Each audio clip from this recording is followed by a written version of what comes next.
العالمين والصلاة والسلام على سيد الأنبياء والمرسلين وعلى آله وأصحابه وأزواجه وعلماء ملته أجمعين. أما بعد فأعوذ بالله من الشيطان الرجيم.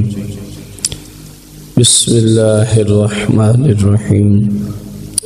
قال الله تبارك وتعالى في القرآن المجيد والفرقان الحميد: إن الله وملائكته يصلون على النبي يا أيها الذين آمنوا صلوا عليه وسلموا تسليما. الصلاة والسلام عليك يا رسول الله. الصلاة والسلام عليك يا حبيب الله. الصلاة والسلام عليك يا شفيع المذنبين. الصلاة والسلام عليك يا رحمة للعالمين. الصلاة والسلام عليك يا سيدي يا جد الحسن والحسين. مولاي صل وسلم دائما أبدا على حبيبك خير الخلق كلهم. حمد و صلاة کے بعد شیخ کل قبلہ عالم شیخ عبدالقادر جیلانی جناب غوث اعظم رضی اللہ تعالی عنہ کی امت کو نصیحتیں، اس موضوع پہ غالباً آج ہمارا چھٹا درس ہے، جبکہ شیخ کا ایک ہی درس چل رہا ہے، یعنی انہوں نے یہ سارا ایک ہی مجلس میں سمجھایا تھا۔ بڑی پیاری بات ہے، آپ کو یاد ہوگا پچھلا درس اس بات پہ ختم ہوا تھا کہ اس چیز کو اپنے آپ سے دور کر دے کہ کوئی مخلوقات میں سے کوئی اس مسئلے پہ راضی ہے یا ناراض ہے، صرف رب کو راضی کرنے میں شروع ہو جائے۔ ہمارے ہاں اکثر خطائیں اسی وجہ سے ہوتی ہیں، فلاں کیا کہے گا تو فلاں کیا کہیں گے تو فلاں کیسے آئیں گے، کیونکہ ہم تو مسلمان ہیں، جنہیں بلا رہے ہیں شاید وہ مسلمان ہی نہیں، اس لیے وہ ہمارے فنکشن میں کیسے شریک ہو سکتے ہیں۔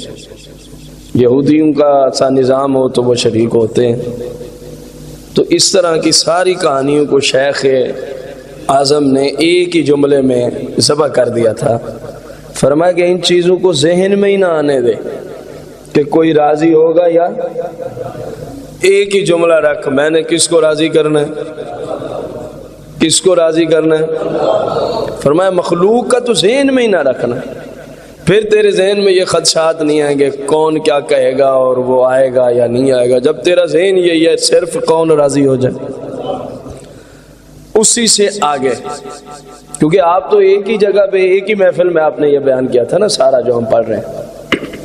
آپ فرماتے ہیں قال عبدالقادر جیلانی رضی اللہ عنہ: یا غلام کن بین یدی الحق عز وجل والآفات تنزل علیک وانت قائم علی قدم محبته لا تتغیر لا تزیلک الریاح والامطار ولا تخرقک الرماح تکون ثابتا ظاہرا وباطنا قائما فی مقام لا خلق فی ولا دنیا فی۔ اب کتنی بڑی زبردست بات کی ہے۔ یا غلام، فرمایا کہ اے غلام، ظاہر ہے جو مسلمان ہے وہ غلام ہے، مصطفیٰ کریم کا کیا ہے؟ غلام ہے۔ جو بھی مسلمان اللہ کی ہم ملک ہیں، اللہ کریم ہم سب کا مالک ہے، تو فرمایا اے غلام، مسلمان کو خطاب کرتے ہوئے کن بین یادی الحق عز وجل، فرمایا کہ اللہ تبارک و تعالی کی رضا کے معاملے میں تو ایسا ہو جا، تو ایسا ہو جا، الآفات تنزل علیک، کائنات کی سب سے بڑی مصیبتیں، الآفات الف لام کے ساتھ ذکر کیا، کائنات کی سب سے بڑی پریشانیاں، کائنات کی سب سے بڑی بیماریاں، کائنات کی سب سے بڑی مشکلات، تنزل علیک، اگر تیرے اوپر آنا شروع ہو جائیں، اگر تیرے اوپر آنا تو پھر تیری کیفیت کیا ہو؟ اللہ کی بارگاہ میں ناشکری، واویلا، چونو چیرا اور جناب والا نوا ماتم، تیری کیا حالت ہونی چاہیے؟ فرمایا وَأَنْتَ قَائِمٌ عَلَىٰ قَادَمِ مَحَبَّتِهِ، اور تیری حالت یہ ہے کہ تو اپنے رب کی محبت میں قائم کھڑا رہے، کوئی چون نہیں، کوئی چرا نہیں، کوئی گلہ نہیں، کوئی شکوہ نہیں، اپنے مالک کی رضا پہ راضی رہے، اپنے مالک کی رضا پہ راضی رہے، پتہ چلے کہ واقعی تو اللہ سے محبت کرنے والا ہے، کیونکہ تیرا وہ مالک ہے، تیرا وہ رزاق ہے، تیرا وہ خالق ہے۔ اگر وہ تیرے اوپر کوئی بیماری بھیج دیتا ہے، اگر وہ میرے اور آپ کے حق میں بہتر ہے، ہمارے اپنے ہی کمائے ہوں کی وجہ سے یہ سب کچھ ہوتا ہے، وہ ہمیں عذاب سے بچانا چاہتا ہے یا تھوڑی سی تکلیف دے کر، تھوڑی سی تکلیف دے کر، لیکن ہم نہیں سمجھتے، ہم فوراً واویلا شروع کر دیں گے۔ اور شیخ عبد القادر جیلانی رضی اللہ تعالی عنہ غوث اعظم 11ویں والے پیر، کون؟ آپ فرما رہے ہیں کہ جو مرضی مصیبتیں آ جائیں، جو مرضی پریشانیاں آ جائیں، جو مرضی تکالیف آ جائیں، تیری حالت کیا ہو؟ اپنے رب کی محبت پہ یوں قائم ہو جا، یوں لا تتغیر۔ اللہ اکبر، کتنی بڑی بات شیخ نے کی، آج مسلمانوں میں ہمیں یہ چیزیں نظر نہیں آ رہی۔ فرمایا کہ تیری جو رب سے محبت ہے، لا تتغیر، اس میں کوئی تبدیلی نہیں آنی چاہیے، اس میں کوئی تغیر نہ پیدا ہو، کہ مالک کی رضا پہ تو راضی ہو جا، مالک کی رضا پہ تو۔ آگے کیا فرمایا؟ لا تزیلک الریاح والامطار، فرمایا جتنی مرضی آندھیاں چلیں، پریشانیوں کی، مصیبتوں کی، بیماریوں کی، تکالیف کی، مشکلات کی، جتنا مرضی آندھیاں چلیں، والامطار، پریشانیوں کی، مصیبتوں کی، بیماریوں کی، مشکلات کی، جتنی مرضی بارشیں آئیں، جتنی مرضی بارشیں آ جائیں۔ اور تیسری بات، کیا نہ ہو تیرے اندر، جتنا مرضی ہوائیں تیز آندھیاں ہوں اور تیز ترین بارش ہو، کس چیز کی؟ یہ ہوا نہیں جس کو ہم ہوا سمجھ رہے ہیں، یہ بارش نہیں جو آسمان سے پانی کی صورت میں اترتی ہے۔ آپ نے تو تشبیہ دی ہے مصیبت کو، پریشانی کو، مشکلات کو، بیماری کو۔ فرمایا جیسے تیز آندھی نہیں ہوتی، اب تیز آندھی میں آپ جدھر بھی دیکھیں ہر طرف ہوا ہی ہوا ہوتی ہے، ایسے ہی ہے۔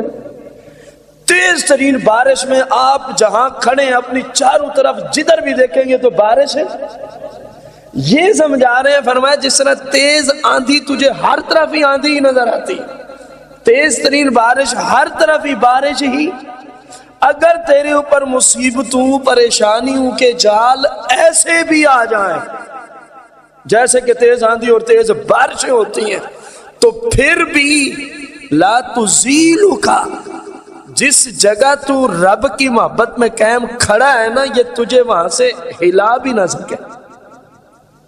لا تزیلو کا، یہ تجھے وہاں سے ہلا بھی، مطلب وہی جو مرضی ہو جائے، اللہ کی بارگاہ میں گلہ اور شکوہ بے صبری سے کام، بے صبری کر بھی نہیں، چلو میں بیمار ہو گیا، ٹھیک ہے، مثال دے، میں نہ صبر کروں اپنی بیماری پہ، آپ سے سوال ہے سمجھانے کی غرض، تو صبر نہ کرنے سے میری مصیبت دور ہو جائے گی؟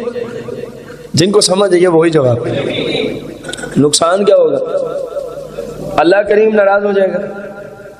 جو عظیم اجر ملنا تھا وہ اب عظیم گناہ میں تبدیل ہو جائے گا، تو فائدہ کیا ہے؟ ایسے ہی لوگوں کو شریعت سمجھتی ہے احمق، ایسے ہی لوگوں کو شریعت سمجھتی ہے کہ دیکھو وہ کام کر رہا ہے جس کی وجہ سے مصیبت، پریشانی، بیماری، تکلیف میں تو کوئی فرق، الٹا رب بھی ناراض ہو جائے گا، جو عظیم اجر ملنا تھا اس کی جگہ اب عظیم گناہ کا مستحق ٹھہرے۔ تو اس کو آپ کیا سمجھیں گے؟ اتنے بڑے فائدے کو چھوڑ کے اتنا بڑا نقصان اٹھانے والا عقل مند کہیں گے نا آپ۔ اسی لیے شریعت بھی اسے احمق ہی سمجھتی ہے، شریعت بھی اس کو احمق ہی سمجھتی ہے۔ جناب غوث اعظم رضی اللہ تعالی عنہ نے اگلی بڑی مزے کی بات کی، وَلَا تُخْرِقُكَ الرِّمَاحِ، فرمایا یہ مصیبتوں، پریشانیوں، تکالیف اور مشکلات کے یہ جو نیزے چلیں گے نا تیرے اوپر، الرماح، تو ایسا ہو جا تکون ثابتا ظاہرا و باطنا، تیرے ظاہر میں بھی کوئی زخم نہ لگے، تیرے باطن میں بھی ان نیزوں کی وجہ سے کوئی زخم نہیں لگنا چاہیے، ظاہراً اور باطنا۔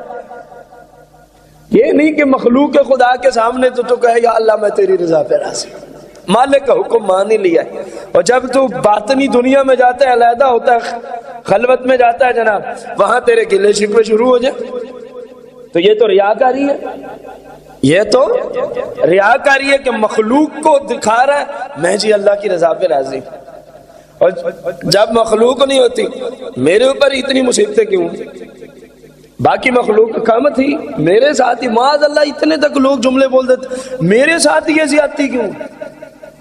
آپ سے سوال ہے زیادتی کا معنی آپ کیا لیتے ہیں؟ جو آپ کو آتا ہے وہی کر دیں، کچھ نہیں ہوتا، صحیح نہ تو غلط، غلط نہ صحیح، کچھ تو ہوگا۔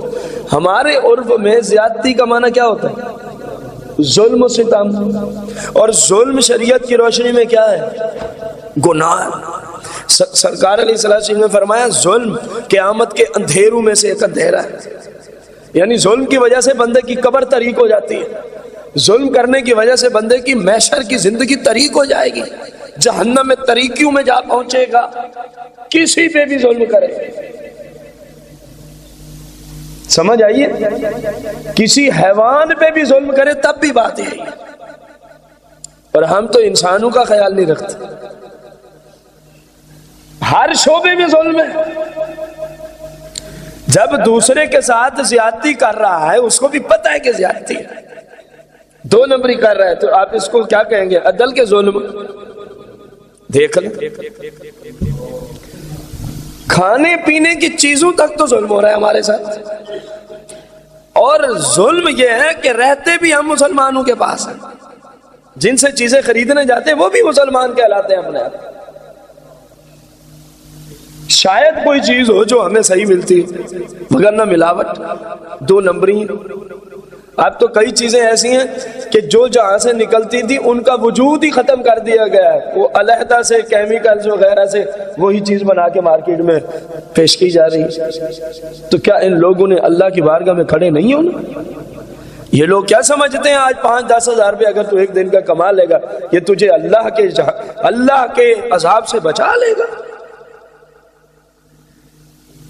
خدا را آج تو لوگوں کی حالت ہی ہو گئی ہے، آپ دیکھ رہے ہیں، میں نہیں دیکھ رہا، آپ بھی دیکھ رہے ہیں، آپ مجھ سے زیادہ دیکھتے ہیں، کیونکہ میری جو حالت ہے آپ کے سامنے، ادھر سے ادھر، ادھر سے ادھر، یہ تقریباً میرے 24 گھنٹوں میں شاید 20 گھنٹے سے بھی زیادہ، بلکہ میں 22 گھنٹے بھی کہوں تو تب بھی مبالغہ نہیں، میں کتنا باہر جاتا ہوں آپ سب کے سامنے، تو مجھ سے آپ زیادہ دیکھتے ہیں لوگوں کو۔ گویا لوگوں کا اس وقت ترا امتیاز کیا ہے؟ صرف پیسہ، جیسے مرضی ہے بس پیسہ۔ اور میرے بھائی تو مسلمان ہے، تیرا ترا امتیاز صرف پیسہ نہیں، تیرا امتیاز ہے تقوی و طہارت، اللہ سے ڈرنا، ہر حال میں رب سے ڈرنا، ہر حال میں اللہ سے ڈرنا، ہر حال میں اللہ کو راضی کرنا، یہ مسلمان کا تورا امتیاز ہے۔ اور ہم کن چکروں میں گھر گئے، غور کریں ذرا۔ شیخ بغداد رضی اللہ تعالیٰ فرماتے ہیں یہ جو مصیبتوں پریشانیوں کے کیا چلیں نیزے، 3 چیزوں سے مثالیں دی ہیں خارج سے، اور تینوں بندے کو اکھیڑ کے رکھ دیتی ہیں۔ ایک بندہ یہاں کھڑا ہو، ہر طرف سے نیزے شروع ہو جائیں تو حالت کیا ہوگی؟ ایک بندہ باہر کھڑا ہو میدان میں ہو، تیز ترین بارش ہو تو حالت کیا ہوگی؟ ایک بندہ میدان میں ہو، تیز ترین آندھی ہو تو حالت۔ فرمایا وہ تو عام باتیں ہیں نا جو اب میں نے کی، اصل آندھیاں یہ ہیں، اصل بارشیں یہ ہیں، اصل نیزے یہ ہیں، پریشانیاں، مصیبتیں، مشکلات اور مختلف انداز سے پریشانیاں آ سکتی ہیں، اس کی بہت ساری مثالیں۔ تو فرمایا جب یہ چلے نا، نہ تیرے ظاہر کو زخمی کر پائے نہ تیرے باطن کو زخمی کر پائے، تو حضور کیا کرنا ہے پھر ہم نے؟ فرمایا قائم، اللہ کی رضا پہ قائم ہو جاؤ، اللہ کی محبت میں قائم ہو جاؤ۔ مالک ہم تیری محبت کی وجہ سے ہر حال میں تجھ سے راضی ہیں، ہر حال میں تجھ سے۔ ہاں کوئی مصیبت ہے اللہ سے دعا کرنے کی اجازت ہے، کوئی پریشانی ہے اپنے رب سے دعا کر کہ یا اللہ میری یہ مشکل ہے، اپنی رحمت کا صدقہ دور فرما، اسے کوئی نہیں روکتا۔ گلے شکوے نہ ہو، اللہ تبارک و تعالیٰ کی طرف ظلم اور زیادتی کی نسبت نہ ہو۔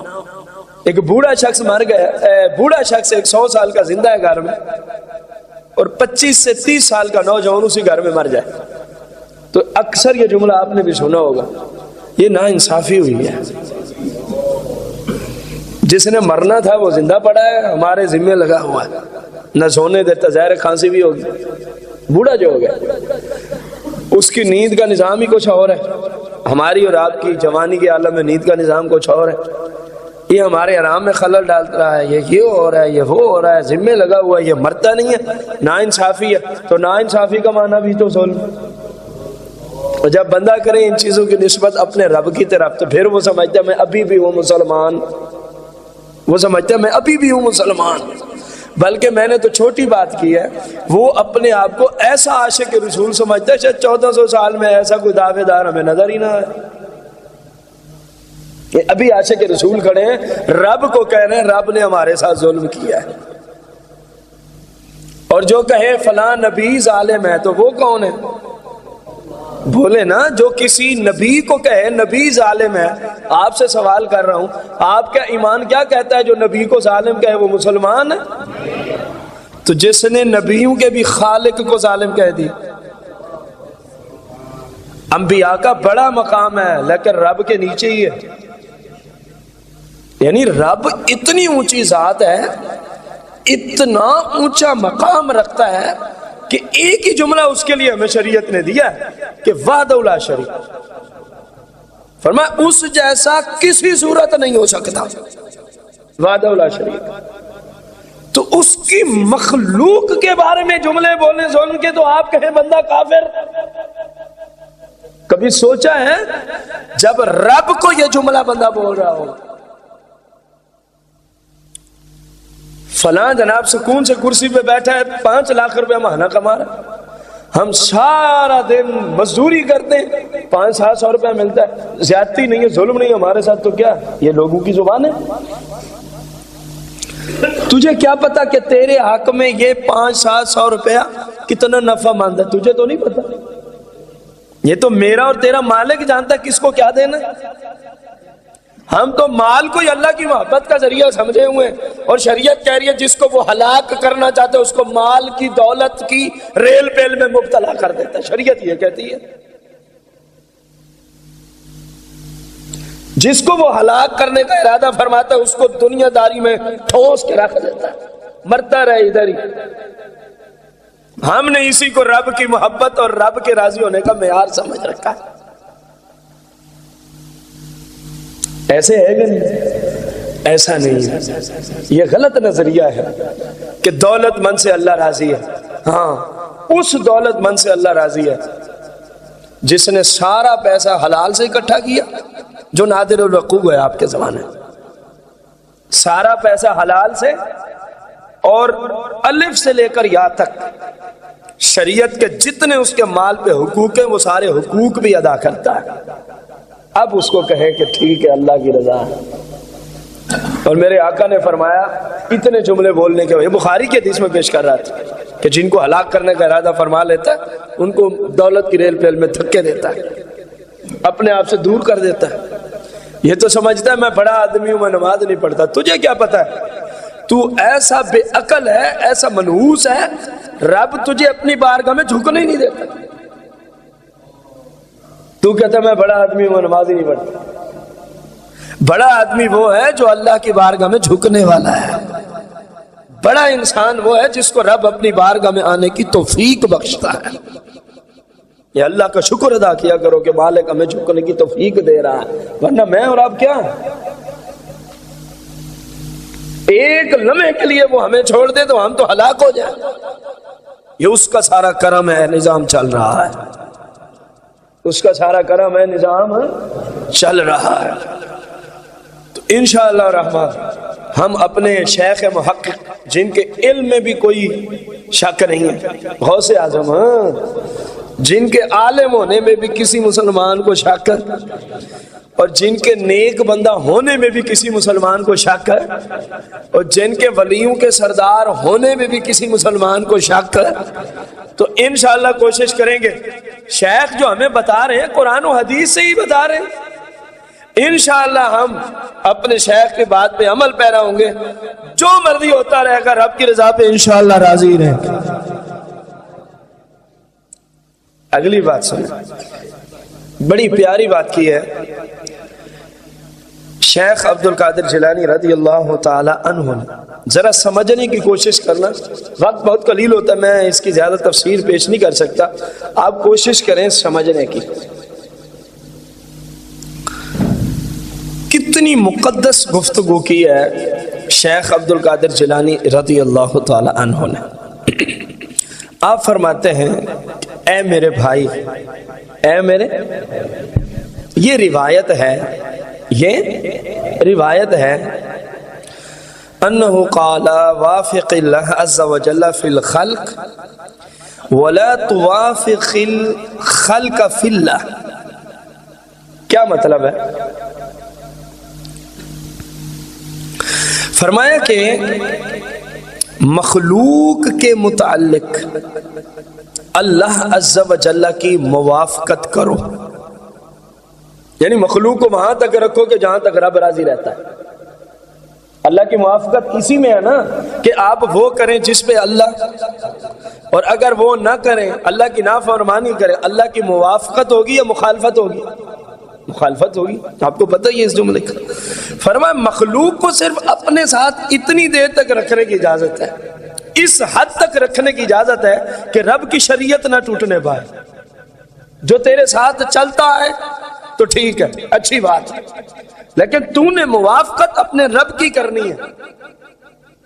مخلوق کی طرف نگاہ، اور اگر تو نے یہ کر لیا کہ یہ کیسے راضی ہوتا ہے، یہ کیسے راضی ہوتا ہے، یہ کیسے راضی ہوتا ہے، اور یہ کیسے، اگر تو نے یہ کیا اور رب کی طرف نہ دیکھا، ظاہر مخلوق تو پھر بہت سارے کاموں میں ایسوں میں راضی ہوتی ہے جہاں رب کیا ہو جاتا ہے، ناراض ہو جاتا ہے۔ فرمایا اگر تو نے مخلوق کی موافقت شروع کی رب کی مخالفت میں، رب کی مخالفت میں، تو یاد رکھ تو ہلاک ہو جائے گا۔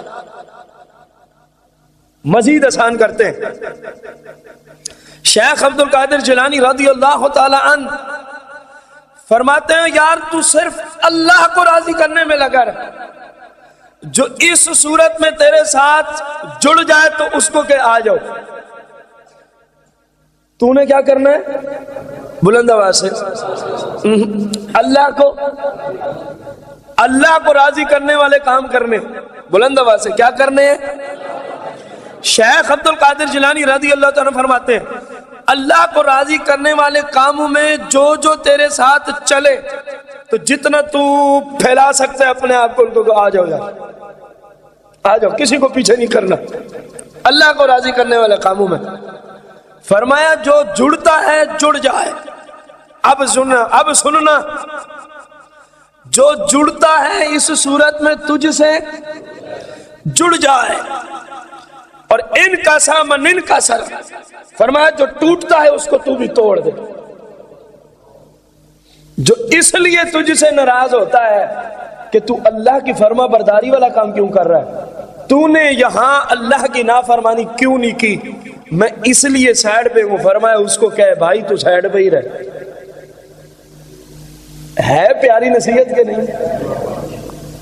اگر کسی مسلمان کی زندگی کا یہ قانون بن جائے نا، یقین جانے وہ وہی بن جائے گا جو شیخ عبد القادر جیلانی اس کو بنانا چاہتے ہیں۔ وہ مقام رضا تک اللہ کو راضی کرنے والا بندہ بن جائے۔ فرمایا تو نے کیا کرنا ہے؟ اللہ کو راضی کرنے والے، یہ صرف لفظوں تک نہ رکھنا ان کو، یہ اپنی زندگی میں ان کو لاگو بھی کریں اور دیکھیں، سوچیں کہ میں کہاں کہاں کیا کرتا ہوں تو لوگ کیا کرتے ہیں میرے ساتھ۔ فرمایا جو کچھ کرتے ہیں ان کو سائیڈ پہ کر دیں، تو نے تو صرف کسے راضی رکھنا ہے؟ فرمایا اللہ کو راضی کرنے میں لگ جا، جو جڑتا ہے اس کو جوڑ لے، جو جڑتا ہے اس کو، اور جو کہتا ہے میں سائیڈ پہ ہوں، فرمایا مسئلہ ہی کوئی نہیں، اس کو کہ سائیڈ پہ رہے، ہم تو نہیں کرتے، تو خود ہی سائیڈ پہ ہو رہے۔ ہم تیری وجہ سے اپنے رب کو ناراض تو نہیں کر سکتے، ہم تیری وجہ سے اپنے رب کی مخالفت، تو ہم مسلمان ہیں، مسلمان اور رب کی مخالفت ناممکن بات ہے۔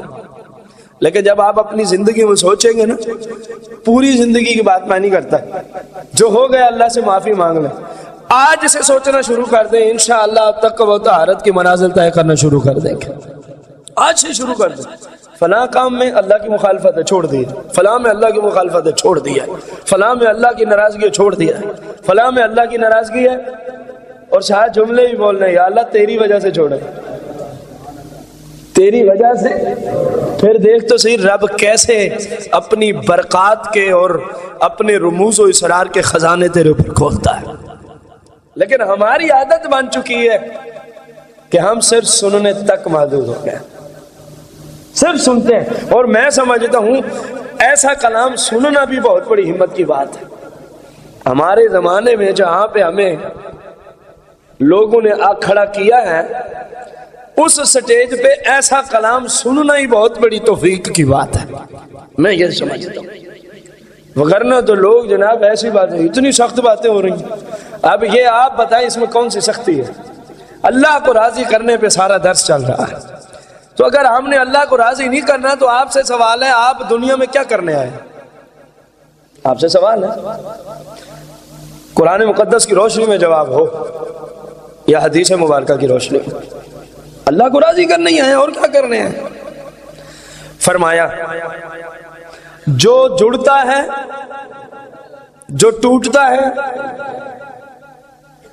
کیف ابالی وانت عاص للہ عز وجل مستحین بعوامرہ ونواہیہ منازع لہ فی اقضیتہ واقدارہ۔ غوث اعظم رضی اللہ تعالی عنہ ناراضگی کا اظہار کر رہے ہیں، غوث اعظم ناراضگی کا اظہار کر رہے ہیں۔ فرمایا بتا میرے بھائی، بتا مجھے۔ جناب غوث اعظم رضی اللہ تعالی عنہ نے پوچھا تھا کیف ابالی، میں تیری کیسے پرواہ کروں، میں تجھے کیسے کوئی عزت والی نگاہ سے دیکھوں، میں تجھے کیسے کسی مرتبے والی نگاہ سے دیکھوں، کیف ابالی، میں تیرا کیسے خیال کروں؟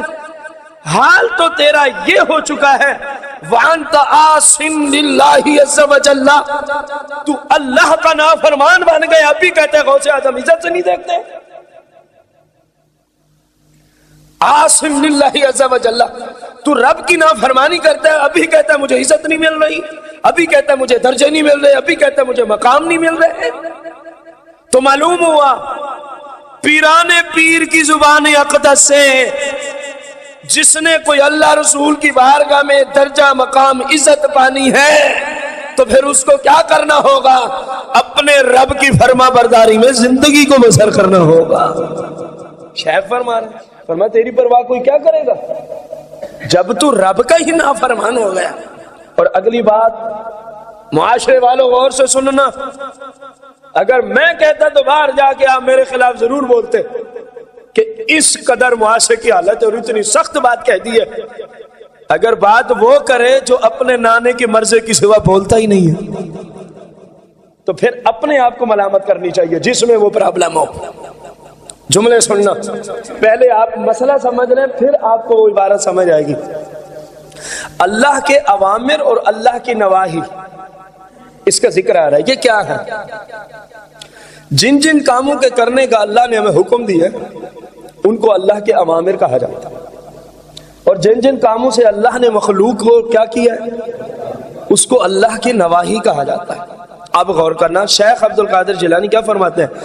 فرمایا مستحین بأوامرہ و نواہیہ، تو اللہ کے اوامر، اللہ کے احکامات اور جن جن چیزوں سے روکا تو ان کا مذاق اڑانے والا بن گئے۔ آج علماء بولتے ہیں معاشرے پہ، آج علماء اگر کلام کریں کہ بے پردگی حرام ہے، غیر عورت کا کسی بھی صورت خار روزی کمانے میں بھی کسی غیر مرد سے اختلاط حرام اور کبیرہ گناہ ہے، تو جملے بولے جاتے ہیں اتنی سختیاں ہیں۔ اسی کا مطلب ہے تم نے اللہ کے اوامر اور نواہی کو مذاق بنا رکھا ہے، تم اس کا مذاق اڑاتے ہو۔ آج اگر کہا جائے عورت خوشبو لگا کے بازار میں جائے تو ہر قدم پہ عورت پہ بھی لعنت ہے، اس کے شوہر پہ بھی لعنت ہے، تو لوگ ہمیں کہیں گے اتنا سخت کلمات ہیں۔ شیخ عبد القادر جیلانی فرماتے ہیں جو ان کو سخت کا جملہ بولے وہ اللہ کی شریعت کا مذاق اڑانا۔ فرمایا تیری کوئی کیا پرواہ کرے گا جب تیری حالت یہ ہے۔ آج اگر علماء ان کو سمجھاتے ہیں عورت کا کام نہیں بازاروں میں جانا، عورت کا کام نہیں بے پردہ گھومنا، عورت کا کام نہیں ہے شاپنگ سینٹروں پہ، تفریح گاہوں پہ، سیر گاہوں پہ جانا، تو ان کو علماء ان کو برے لگتے ہیں کہ انہوں نے ہمیں کیا کہہ دیا ہے۔ یہ نہیں سوچا کہ کئی سالوں سے گندی غذا میری بن چکی ہے، میرے معدے کا ہاضمہ ہی خراب ہو گیا ہے، اب غلاظت پہنچے تو میں خوش ہوں، مجھے قرآن و سنت کا نور کوئی پہنچائے تو میں اسے بندے سے ناراض ہو جاتا ہوں۔ بندے سے ناراض ہی نہیں ہونا چاہیے، اپنے معدے کا علاج کرنا۔ شیخ محقق فرمانا تو اللہ کے احکامات کا مذاق اڑانے والا ہے، پھر کہتے ہیں میری عزت ہی کوئی نہیں۔ تو اللہ کی شریعت کو مذاق سمجھے ہوئے۔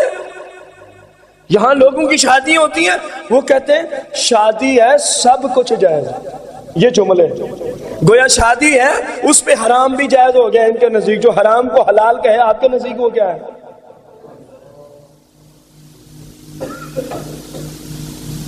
سمجھ آ رہی ہے؟ اور کسی مسلمان کو اگر شریعت کی سمجھ آ جائے تو اس پہ انگلیاں اٹھتی ہیں، اس پہ فتوے ہیں، یہ شادی ہے یا کل خانی ہے، یہ شادی ہے یا مرگ پہ آئے ہوئے ہیں۔ مسلمانوں کی شادی تو ایسے ہی ہوتی ہے، اب آپ کو پتہ یہ مرگ ہے یا کل خانی ہے۔ البتہ جیسی آپ چاہتے ہیں وہ کافروں کی شادی ہے، جیسی آپ چاہتے ہیں وہ ہندوؤں کی رسمیں ہیں، جیسی آپ چاہتے ہیں وہ یہودیت کی رسمیں ہیں، جیسی شادی آپ چاہتے ہیں، جیسی شادی کا فنکشن وہ سکھوں کی رسمیں ہیں، جیسی آپ چاہتے ہیں وہ عیسائیوں کی رسمیں ہیں۔ اب آپ ہی بتا دیں آپ ہندو ہیں، سکھ ہیں، یہودی ہیں، عیسائی ہیں، کافر ہیں یا مسلمان ہیں؟ تو پھر کیوں ناراض ہوتے ہیں آپ ان سے جنہوں نے مسلمانوں والا طور طریقہ بنایا؟ آج سب سے بڑا مجرم اس کو سمجھا جا رہا ہے جو رسول پاک کی شریعت کا حق ادا کرے، وہ سب سے بڑا مجرم ہے کہ اس نے ہمیں حق بات کی کیوں ہے؟ تو وہ پیدا ہی اسی لیے ہوئے ہیں، اللہ نے ان کو علم ہی اسی لیے دیا اگر وہ اپنے منصب کو سمجھے تو۔ تمامی علماء حقہ کو یہ گزارش ہے، اگر جہاں کہیں آپ رہ رہے ہیں آپ کو حق کہنے سے لوگ مانے ہیں، خدا کا خوف کرو، اس علاقے کو اس جگہ کو چھوڑ دو، ورنہ تم بھی برباد ہو جاؤ گے۔ یا حق سے نہ رکو، اگر کہو جی ہمیں تو حق کہنے کوئی نہیں دیتا، معذرت کر لو کسی اور جگہ چلے جاؤ، ورنہ تم قیامت کے دن پھنس جاؤ گے۔ اگر لوگوں کی وجہ سے تم نے رب رسول کی شریعت میں ڈنڈیاں ماری نہ، حق بیان نہ کیا، قیامت کے دن ان لوگوں سے پہلے تم پھنس جاؤ گے، یہ یاد رکھنا۔ اگرچہ میں سمجھتا ہوں حق کہنا آج کل ایسے ہی ہے جیسے یزید کے زمانے میں حق کہنا مشکل تھا، میں سمجھتا ہوں حکمران مثل اس کے ہیں، وہاں بھی جس نے آواز بلند کی یا قید میں گیا یا اس کو شہید کر دیا گیا۔ آج بھی آپ کے سامنے یہی صورتحال ہے کہ نہیں ہے؟ چپ کیوں ہو گئے؟ اور وہاں عوام الناس کا کردار کوفیوں کو دیکھیں، اور چھوڑو یار کن چکروں میں پڑے ہو۔ امام علی مقام اور صحابہ کو تو یہ سمجھ نہیں آئی تھی، انہوں نے کہا تھا جو مرتا ہے جائے یزید کے ساتھ، ہم تو کل بھی مصطفیٰ کے تھے، آج بھی مصطفیٰ کے ہیں، قیامت تک مصطفیٰ کے ساتھ ہیں۔ تو میرے بھائی کن چکروں میں پڑے؟ آج حق کہنے والوں کو وہ کوستے ہیں چوکوں میں بیٹھ کر، جس کو بندہ یہاں کھڑا کرے نا اس کو کہے بتا تیرے ابے کا جنازہ پڑھا، پڑھنے کا طریقہ کیا ہے؟ جس کو یہی نہیں پتا کہ جنازے کے رکن کیا ہیں، شرائط کیا ہیں، واجبات اور سنن کیا ہیں، طریقہ کیا ہے، وہ آج ان نفوس قدسیہ پہ کلام کرتا ہے جو جناب والا رب رسول کے حقیقی نائب اور مصطفیٰ کے خلیفے اور مظہر اتم اور مصطفیٰ کی شریعت بیان کرنے والے، ان پہ یہ بھی آج زبان درازیاں کرتا ہے۔ چند دن ہے، کچھ بھی نہیں ہونا، نہ ان کا کچھ تو بگاڑ سکتا ہے نہ تو دین کا کچھ بگاڑ سکتا ہے۔ جب قیامت کے اندر تجھے ڈالیں گے نا لگام فرشتے، بتا اس زبان سے تو ان کے خلاف بولتا تھا جو رسول پاک کی شریعت تجھ تک پہنچ جاتے تھے،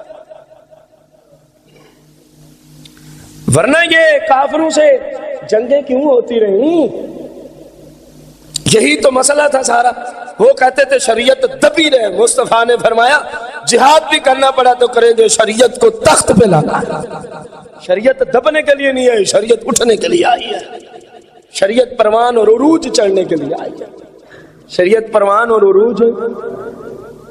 تو فرمایا پھر جب تو ایسا ہو جائے گا تو تیری کہیں بھی کوئی عزت، خدا کا خوف کریں، رب کے اوامر کو اوامر ہی سمجھے، کسی جگہ بھی کوئی اونچ نیچ ذرا برابر بھی نہ ہے، نواہی کو نواہی سمجھے۔ اور پھر فرمایا تو اللہ کی قضا اور اس کی تقدیر سے جھگڑنے والا ہے، یعنی جو کچھ ہوتا ہے قضا اور تقدیر سے ہوتا ہے نا، تو اس پہ راضی نہیں رہتا، تو اس پہ تو گویا تو جھگڑنے والا ہے، گویا تو منازع لہ فی اقضیتہ و اقدارہ، تو اللہ کی قضا اور تقدیر کے معاملے میں جھگڑتا ہے، تیری ویلیو کیا ہے؟ اللہ سے جو جھگڑ رہا ہے تیری جرت کیا ہے؟ شیخ عبد القادر جیلانی فرماتے ہیں پھر معادل لہ فی لیلک و نہارک، فرمایا غور کر، تو دن بھی اس کی مخالفت میں گزارتا جا رہا ہے، رات بھی اپنے رب کی مخالفت میں گزار رہا ہے، تو دن رات تو رب سے لے رہا ہے دشمنی، پھر کہتے ہیں میری عزت کوئی نہیں، کیفا ابالی، کیسے تیرا کوئی مقام ہوگا، کیسے تیری کوئی عزت کرے گا؟ دن رات تیرے رب کی مخالفت میں بسر ہوتے ہی چلے جا رہے ہیں۔ فرمایا ذرا غور کر، فَأَنْتَ مَمْقُوتَتُهُ وَمَلْعُونُهُ، فرمایا یہ یاد رکھ اگر یہی کچھ ہوتا رہا، تیرا دن بھی نافرمانیوں میں اور رات بھی نافرمانیوں میں، نوجوان خصوصاً انٹرنیٹ کا استعمال کرنے والے، دن بھی تیرا نافرمانیوں میں اور رات بھی اللہ کی نافرمانیوں میں گزرا، تو پھر یاد رکھ، فرمایا فَأَنْتَ مَمْقُوتَتُهُ وَمَلْعُونُهُ، اس وقت تو اللہ کے غضب میں گر گیا ہے اور اللہ کی طرف سے تیرے اوپر لعنت برابر اتر رہی ہے، جب تو اللہ کی نافرمانی میں دن رات گزار رہا ہے۔ قال اللہ عز وجل فی بعد کلامہ اذا اطعت ردیت و اذا ردیت بارکت ولیس لبارکتی نہایا، جملہ سن، آخری جملہ ہے شیخ کا آج کے درس میں۔ فرمایا اللہ تعالیٰ فرماتا ہے، کون فرماتا ہے؟ جب کوئی بندہ میری اتباع اور پیروی شروع کر دیتا ہے، اللہ فرماتا ہے جب کوئی بندہ میری پیروی اور اتباع، اللہ کی پیروی اور اتباع کیسے ہوتی ہے؟ قرآن سے پوچھ، من یطع الرسول فقد اطاع اللہ، فرمایا مصطفیٰ کے قدموں میں آ جاؤ، رب کی پیروی شروع ہو جائے گی، رب کی پیروی شروع ہو جائے گی۔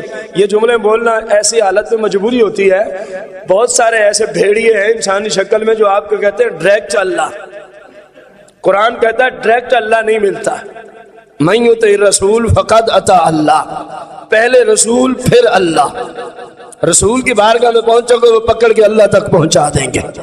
ڈائریکٹ جانے کی جس نے بھی کوشش کی ہے لعنت کے جال میں ایسا پھنسا کہ لعنت الی یوم الدین کے اس کو طوق پہنائے گئے، قیامت تک تیرے اوپر لعنت ہے، تو ڈائریکٹ جانا چاہتا ہے؟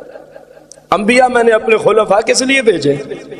ان کی بارگاہ میں آؤ، یہ تمہیں مجھ تک پہنچائیں گے، یہ تمہیں مجھ تک پہنچائیں گے۔ فرمایا اللہ نے فرمایا کہ جب میری اتباع کرو گے، یعنی مصطفیٰ کی بارگاہ میں آ جاؤ، وہ تمہیں طریقے بتائیں گے رب کیسے راضی ہوتا ہے، کیونکہ مصطفیٰ کی سیرت ہے ہی سارا قرآن، آپ کی سنتیں ہیں ہی سارا قرآن، قرآن کی تفسیر ہے۔ فرمایا اللہ نے فرمایا وَإِذَا رَضِيتُ، یہ جملے ذرا اپنی نسل کے حق میں غور سے سننا، اپنی نسل اور اپنی قبر کو دیکھتے ہوئے غور سے سننا۔ وَإِذَا رَضِيتُ، اور اللہ فرماتا ہے جب میں اپنے بندے سے کیا ہو جاتا ہوں؟ راضی۔ راضی کب ہوتا ہے؟ جب اس کی اتباع اور پیروی۔ پیروی کب ہوتی ہے؟ جب بندہ مصطفیٰ کا سچا غلام بن جائے۔ فرمایا جب میں راضی ہو جاتا ہوں بارکتو، پھر میں برکتوں کے دروازے کھول دیتا ہوں، پھر میں برکتوں کے دروازے کھول دیتا ہوں۔ یا اللہ کتنی اس کی حد ہے۔ فرمایا وَلَيْسَ لِبَرَكَتِي نِهَایَةٌ، اتنی برکتیں دیتا ہوں کہ جس کی کوئی حد ہی نہیں ہوتی۔ لَيْسَ لِبَرَكَتِي نِهَایَةٌ، اس کی حد ہی کوئی نہیں ہے۔ فرمایا تو آ کے دیکھ تو صحیح پھر برکتیں کیسے آتی ہیں۔ اگلے جملے اور نہایت ہی نصیحت آموز، وَإِذَا عُصِيتُ غَضِبْتُ، جب کوئی بندہ میری نافرمانی کرتا ہے، جب کوئی بندہ میری غضبت، میں اس بندے پہ غضب ناک ہو جاتا ہوں۔ اللہ غوث پاک فرماتے ہیں اللہ نے یہ فرمایا، حدیث قدسی پیش کر رہے ہیں کہ میں اس بندے پہ کیا ہو جاتا ہوں؟ خدارا اپنی قبر، اپنی جان اور آنے والی نسلوں پہ رحم کرو۔ جملہ سننا، آنے والی نسلوں پہ رحم کرو۔ اللہ فرماتا ہے جب میری نافرمانی ہوتی ہے میں کیا ہو جاتا ہوں؟ ذرا بلند آواز، میں اپنے بندے سے وَإِذَا غُضِبْتُ، اور جب میں کسی سے ناراض ہو جاتا ہوں، جب میں کسی پہ غضب ناک ہو جاتا ہوں، لعنت، تو پھر میں اس پہ لعنت کا انبار لگا دیتا ہوں۔ میں اس پہ لعنت کا مفہوم کیا ہوتا ہے کہ اللہ اس کو اپنی رحمت سے دور کر دیتا ہے، یہ لعنت کا مفہوم ہے۔ اللہ اس کو اپنی برکت سے، اپنی رحمت سے، اپنے فضل سے، اپنے کرم سے کیا کر دیتا ہے؟ دور کر دیتا ہے۔ جب میری نافرمانی ہوتی ہے میں ناراض ہو جاتا ہوں، غضبناک ہو جاتا ہوں، اور جب کسی پہ غضبناک ہوتا ہوں لعنت، تو میں اس کو اپنی رحمت سے، یا اللہ کیا یہ صرف اس بندے تک محدود رہے گی بات؟ جملے سننا، فرمایا وَتَبْلُغُ لَعْنَتِي إِلَىٰ وَلَدِ الصَّابِعِ، فرمایا صرف اس تک نہیں یہ بدبختی رہتی، بلکہ یہ بدبختی تبلغ لعنتی، یہ بدبختی پہنچتی ہے إِلَىٰ الْوَلَدِ الصَّابِعِ، فرمایا 7ویں پشت تک اس کا نقصان ہوتا ہی رہتا ہے۔ إِلَىٰ الْوَلَدِ الصَّابِعِ، 7ویں پشت تک۔ اللہ فرما رہا ہے، میں نے اس لیے جملہ بولا خدا را اپنی آنے والی ذریت پہ رحم کرو، اپنی آنے والی نسل پہ رحم کرو۔ کیوں نسلیں آج برباد ہوتی جا رہی ہے؟ وجہ یہ ہے ایک بندے کی وجہ سے 7 نسلیں برباد ہو رہی ہیں۔ جب وہ اپنے رب کو ناراض کر بیٹھتا، جب وہ اپنے رب کو اور جب راضی کر بیٹھتا، تو پھر رب کی رحمت پہنچتی ہے 7ویں پشت تک، رب کی رحمت پہنچتی ہے۔ او قرآن مقدس جناب موسیٰ علیہ السلام و خضر علیہ السلام کا واقعہ دیکھ لیں۔ جن بچوں کی حفاظت کی جا رہی تھی وہ خود تو ولی نہیں تھے، وہ خود تو ولایت کے مقام پہ نہیں تھے، حالانکہ محلے والوں کا کردار یہ تھا کہ وہ بھوکے تھے، انہوں نے کہا ہم آپ کو کھانا ہی نہیں دے سکتے۔ قرآن جناب خضر علیہ السلام نے دیکھا ایک دیوار گرنا چاہتی ہے، آپ نے اشارے سے سیدھا کر دی۔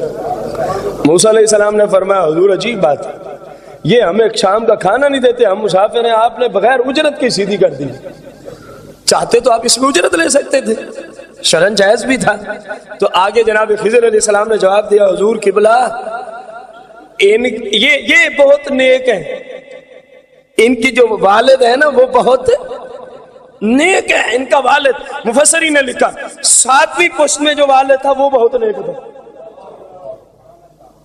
فیض پہنچ رہا ہے کہ نہیں پہنچ رہا؟ بدبختی سے اگر بچانا ہے اپنی نسل کو، اللہ کی رحمت فضل اور برکت سے دور نہیں کرنا چاہتے اگر آپ اپنی آنے والی نسلوں کو، تو پھر اپنے آپ کو رب کی بارگاہ میں جھکا ڈالو، یہ چکر چھوڑ دو، فلاں کیا کہے گا تو فلاں کیا کہے گا۔ کتنے بندے ہیں آپ کے علاقے میں جو اللہ تبارک و تعالیٰ کی فرما برداری میں لگے ہوئے ہیں، ان کو لوگ کھا گئے، سوال ہے آپ، ان کو کھا گئے ہیں لوگ؟ جس میں ذرا برابر بھی عقل ہوگی نا، اسلام پہ چلنے والے کو کھائے گا نہیں، بلکہ ممکن ہو تو اس کی عزت کرے گا، لیکن ذرا برابر عقل ہونا ضروری ہے۔ جس میں عقل نہیں تو پھر وہ تانے بھی دے گا، پھر وہ انگلیں بھی اٹھائے گا، پھر وہ باتیں بھی کرے گا، پھر پتہ نہیں کیا کیا کہے گا۔ ہم تو عقل مند کی بات کر رہے ہیں، جو ذرا برابر بھی جس میں عقل ہے وہ کبھی بھی نمازی بندے کو یہ نہیں کہے گا کہ دیکھو جی کیسا غلط بندہ ہے کیونکہ نماز جو پڑھتا، نہیں کہے گا۔ جس میں عقل ہے کیسا غلط بندہ جی رسول پاک کا حکم مان کے چہرے پہ مبارک داڑھی کو سجا رکھا، نہیں کہے گا، غلط بندہ نہیں کہے گا۔ جس میں عقل ہوگی وہ کہے گا یار کتنا خوش نصیب ہے، گئے گزرے زمانے میں مصطفیٰ کے طریقے کو اپنایا ہوا ہے، مصطفیٰ کی شریعت کو اپنایا، رب کو راضی کر رہا ہے۔ ایسا ہوگا کہ نہیں ہوگا؟ تو شروع ہو جائے۔ شیخ فرما رہے مرضی آپ کی ہے، ہماری ذمہ داری تو صرف ہے آپ تک حق کو پہنچا دینا۔ اللہ کرے کہ اللہ ایسا کوئی اثر پیدا کر دے، ہم تو ظاہر نااہل ہیں، اجل قسم کے لوگ، اجمی، اللہ کرے کہ کوئی غیبی اسباب پیدا کر دے کہ بس مسلمان اللہ کے حبیب کی شریعت پہ چلنے والا ہی ہو جائے۔ آمین بجاہ النبی الکریم علیہ الصلوۃ والتسلیم۔